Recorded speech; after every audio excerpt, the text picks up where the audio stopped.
Let me ask you something. Have you ever looked at someone you love and suddenly felt like a piece of them was missing? Not physically, but something deeper. Something you can't quite describe, but you know in your gut it's wrong. If you're a parent, you already know the fear I'm talking about. That primal, suffocating panic that creeps in when something's off with your child, even when everything looks fine on the outside. That's where my story begins.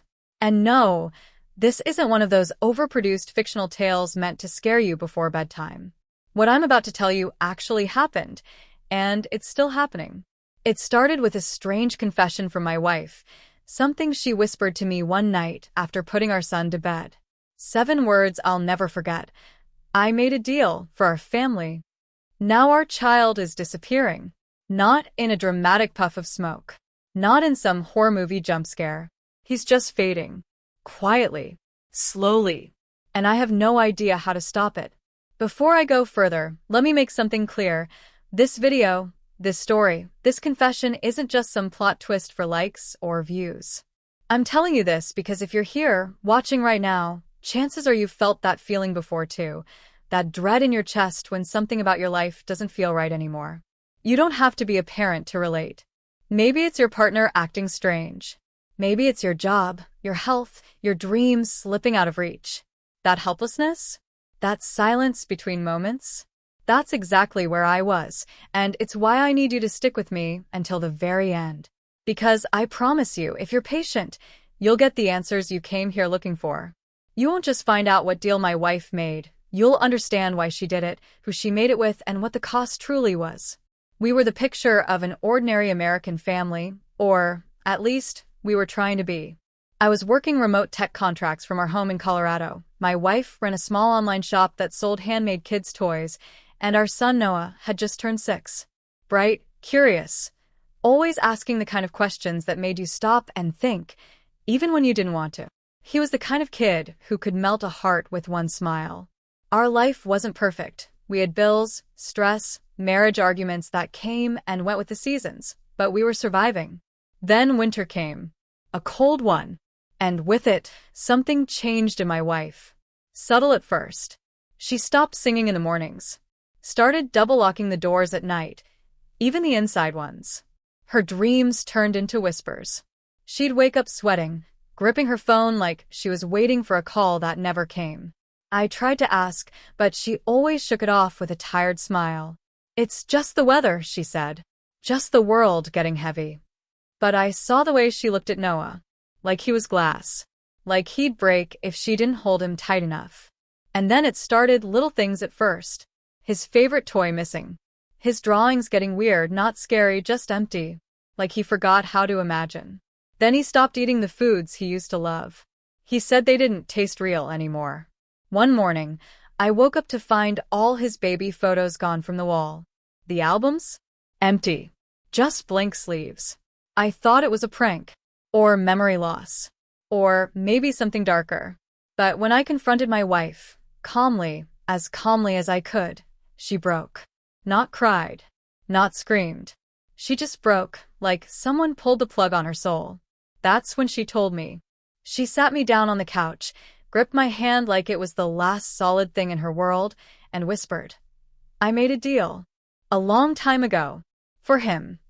That's all she said. She wouldn't tell me with who, or when, or why. Just that it was supposed to keep our family safe. That she had no choice. That now, the price was being collected, and our son, piece by piece, was slipping into whatever she bargained with. Now, I know what you might be thinking. You're skeptical. I would be too. If I heard someone say all this in a video online, I'd probably scroll past. But let me stop you right there. This isn't one of those urban legends or bedtime horror stories. I've got the voice recordings, the screenshots, the security cam footage I almost deleted until I saw what wasn't supposed to be there. That's what I'm going to show you. Everything. And you'll realize soon enough, this isn't just my story. In fact, some of you watching, you've already felt it, haven't you? The weird dreams. The things that used to be in your photos now just gone. Your child forgetting words they knew yesterday. Maybe you're brushing it off. Maybe your partner, like mine, is hiding something for your own good. But here's the truth. Deals like this don't just happen to random people. They happen to families who are desperate. Families who would do anything for protection. And when the time comes to pay the price, it doesn't hit all at once. It starts low. So slow, you think you're going crazy. But you're not. You're being erased. And here's the kicker. The most messed up part? The deal. It didn't start with my wife. She just finished it. Someone before her, maybe even someone in my family, passed it down. Like a cursed inheritance. And now I'm the only one left who can stop it. I'm not just telling you this for the views. I'm telling you this because you need to know what you're up against before it's too late. Before you wake up one day, and the people you love, the ones who make your life worth living, start disappearing from your memory and you don't even notice. But before I show you the first proof, before I let you hear the real audio from that night my wife confessed, I need you to do one thing. Stay with me. All the way to the end. Because that's when you'll see the face of the thing that took my son. The thing that called itself the counter.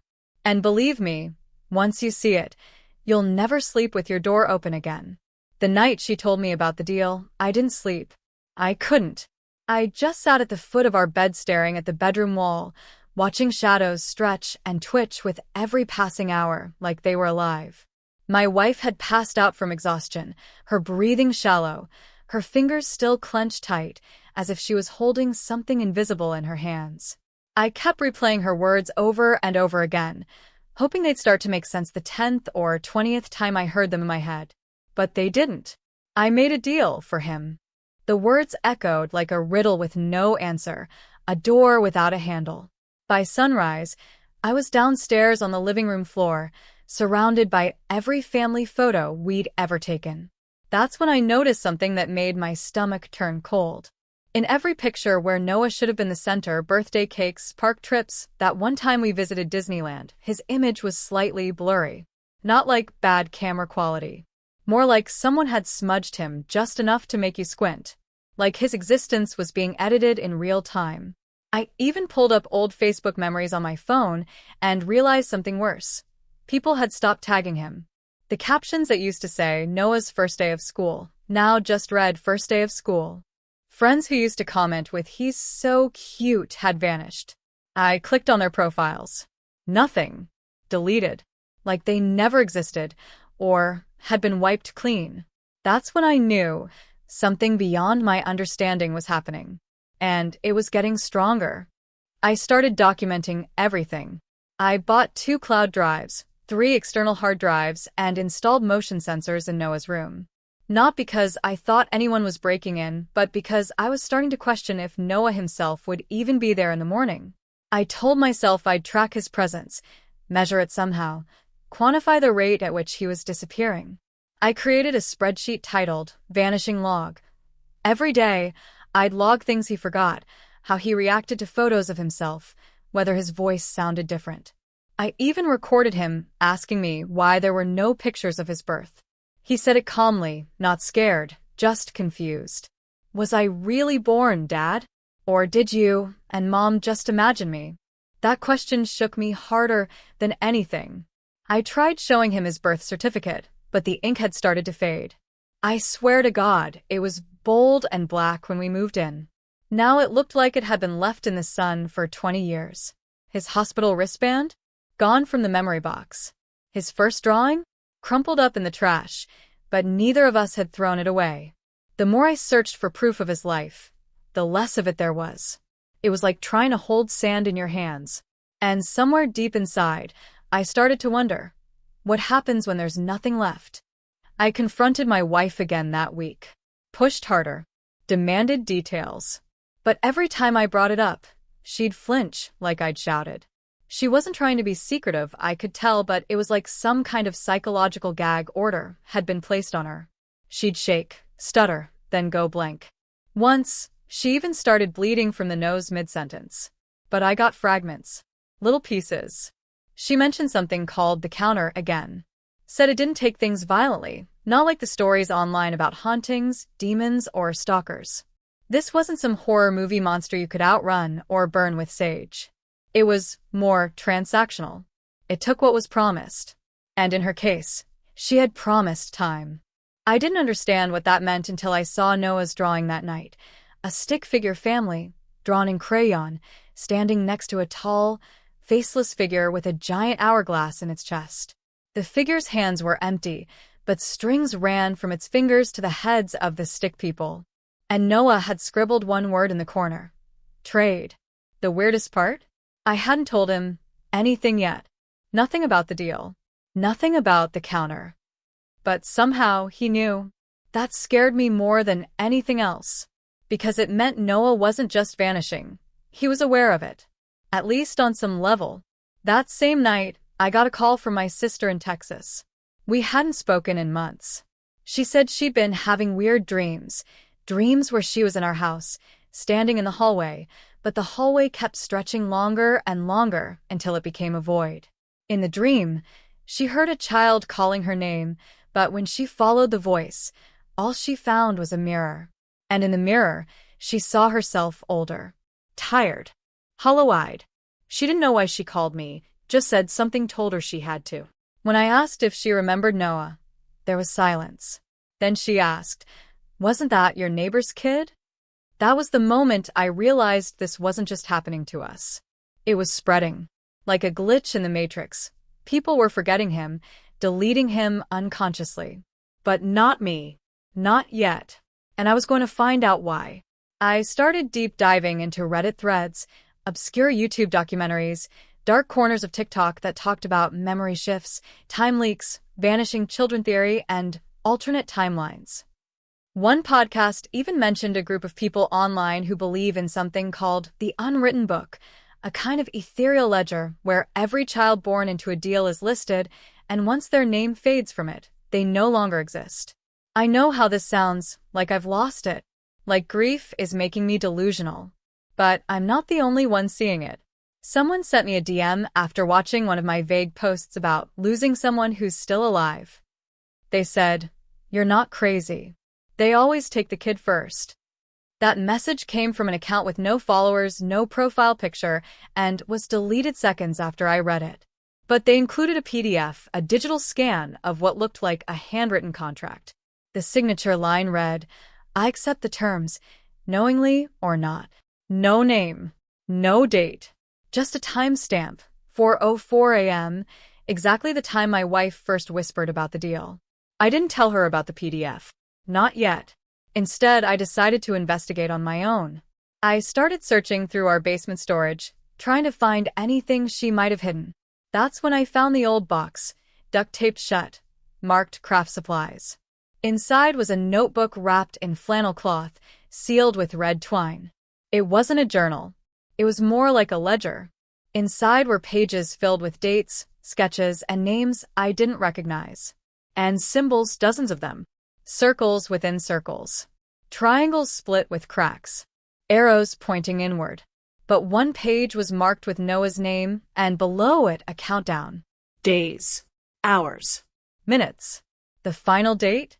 Less than 3 weeks away.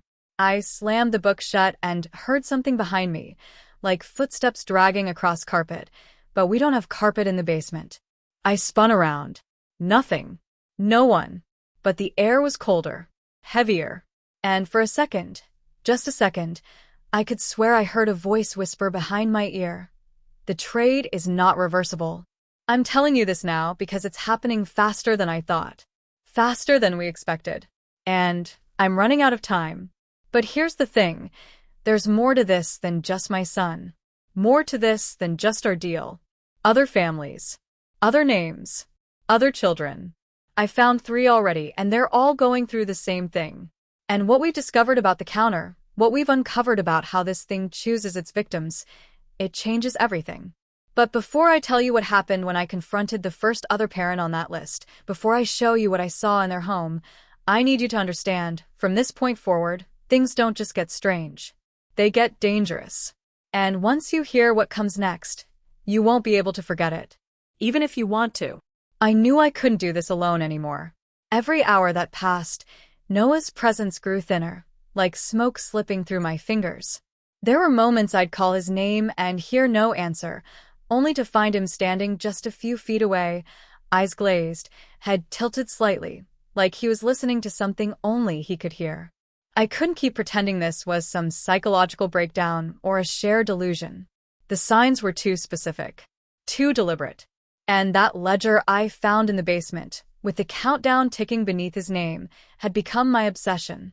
I tried to tell myself it wasn't real, just my wife's manic scribbles during some forgotten postpartum spiral. But deep down, I knew better. This wasn't her madness. It was her burden, one she tried to carry alone until now. The first name I traced from that ledger was a woman named Elise Harper in Oregon. I only found her because of a deleted parenting blog cached on the Wayback Machine, one where she talked about her son disappearing from family photos, just like Noah. Her entries ended abruptly in 2019, and the domain had long expired. But I still had her name, and after some digging through public records and forums that discussed parallel timelines and phantom children, I tracked her to a remote address outside Portland. It wasn't easy getting there. I had to lie to my wife about a tech conference and leave Noah with her, something that broke me inside, knowing how little time we might have left. But I needed answers.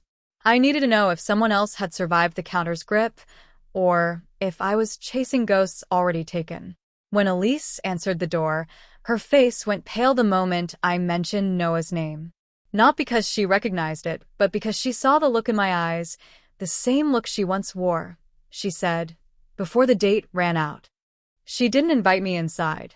Instead, she walked barefoot into her backyard and pointed to a circle of stones, each marked with the name of a child.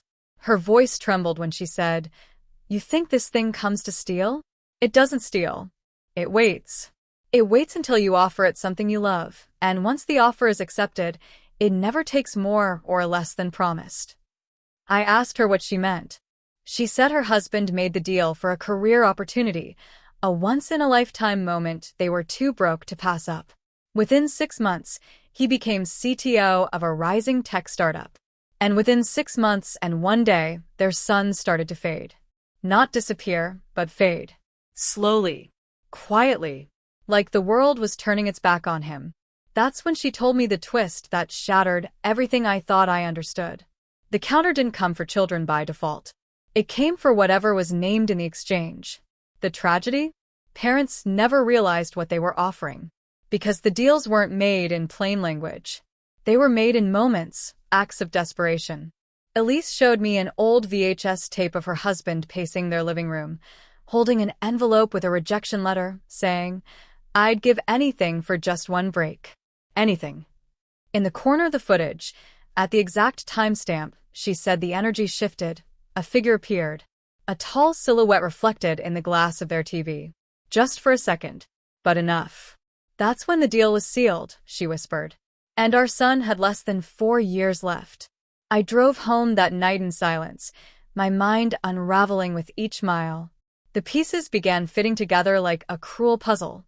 My wife's business only exploded after Noah's 2nd birthday. We'd been drowning in debt before then.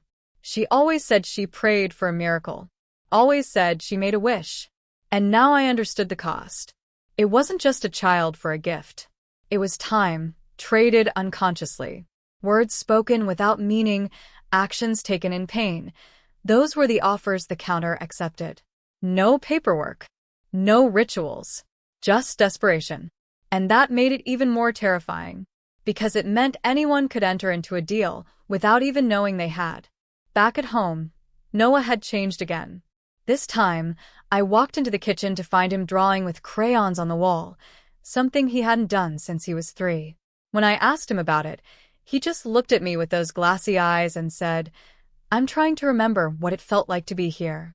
His voice was softer, quieter. I checked the footage from the house cameras while I was gone, and there was something strange. A 10-minute gap at exactly 3:33 a.m. The feed didn't glitch. It didn't corrupt. It just stopped. When it resumed, Noah was no longer in his bed.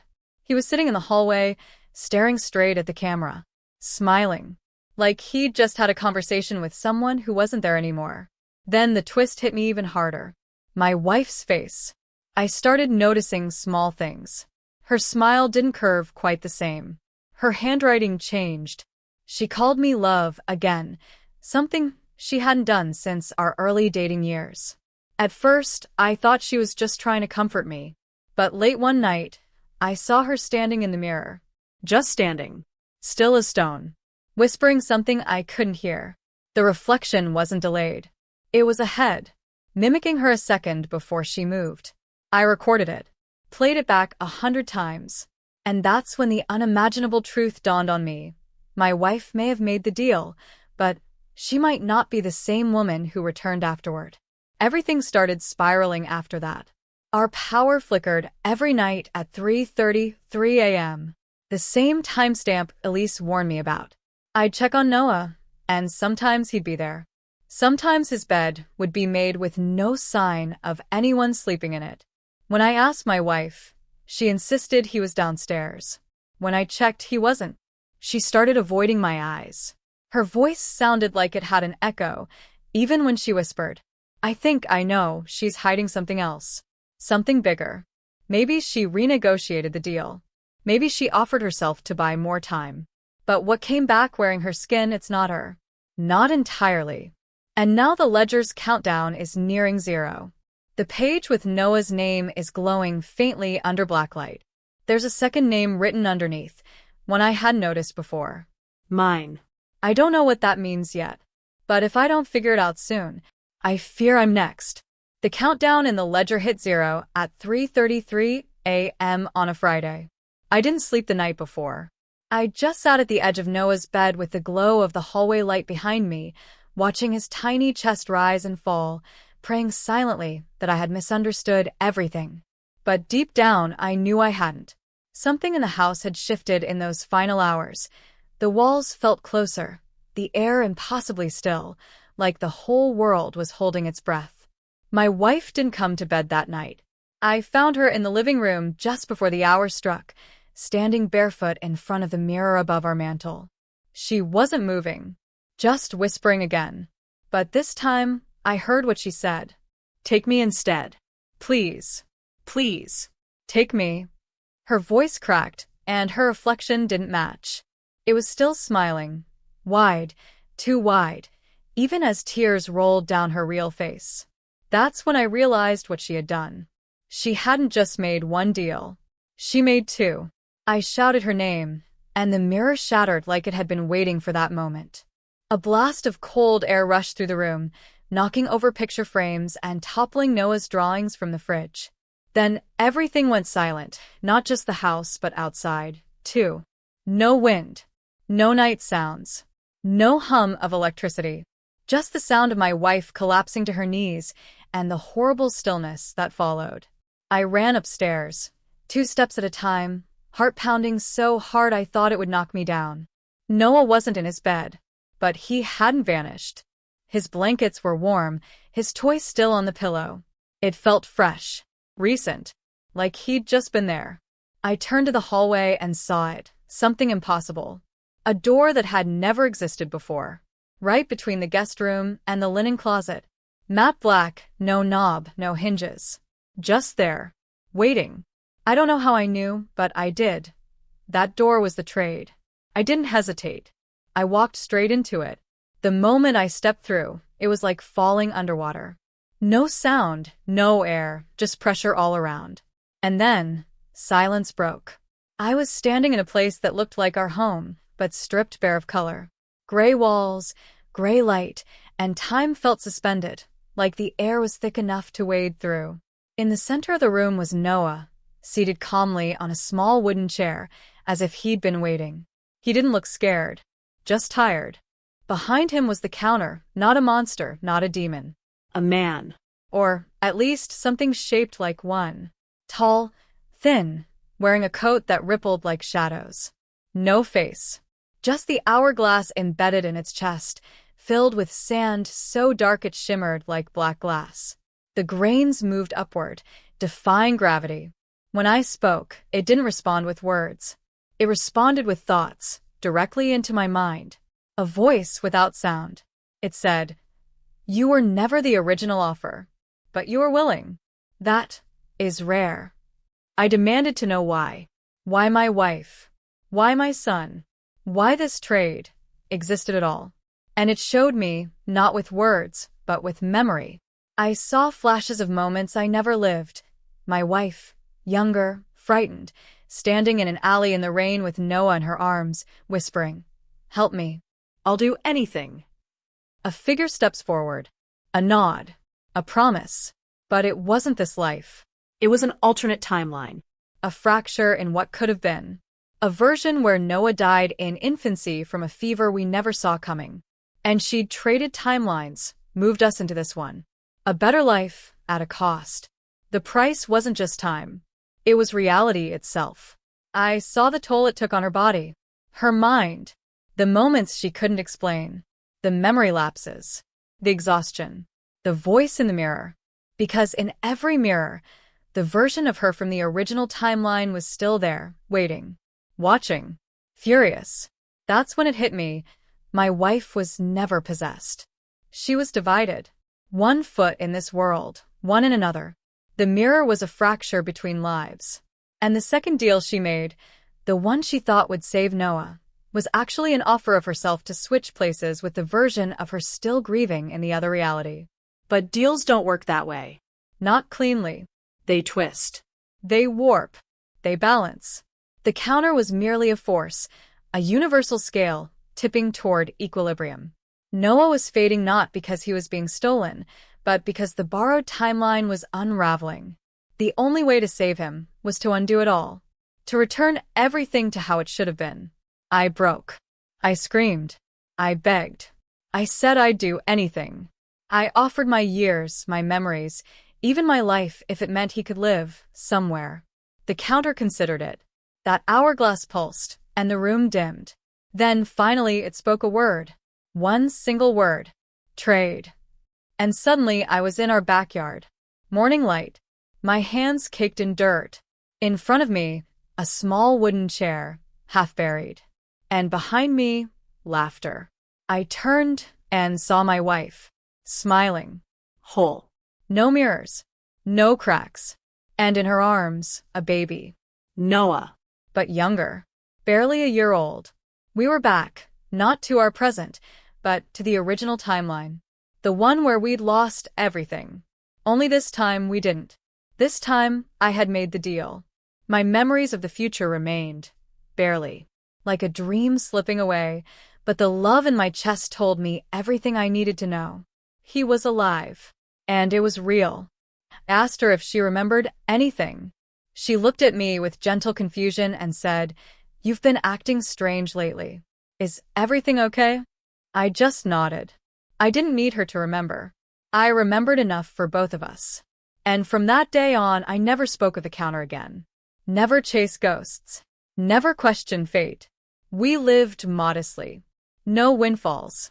No shortcuts. Just a quiet life built from scratch.